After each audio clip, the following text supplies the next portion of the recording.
Okay, number 7, you're going to use this parallelogram of JKLM to find the measurement of each.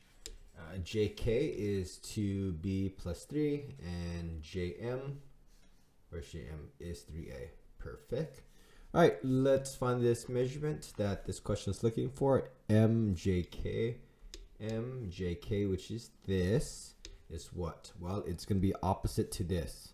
So this is 70, this is 30, making this 100. So this is 100 degrees.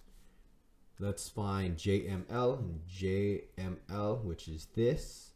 Well, doesn't matter if this is 100, this has to be 80 because it is going to be supplementary, because of consecutive interior angles are supplementary. Okay, because these are parallel to each other. Angle measurement JKL.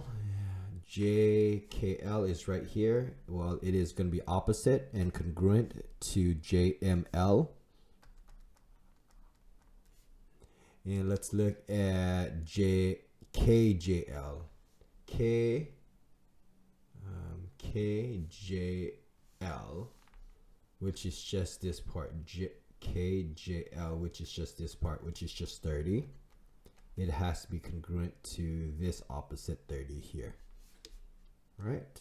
What is the value of A? Well, we know that the left side has to be congruent to this side. So 3A has to be equal to 21. So A is equal to 7.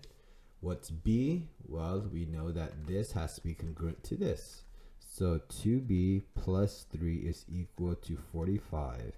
Minus 3 minus 3. 2B is equal to 42. So B equals to 21. There you go.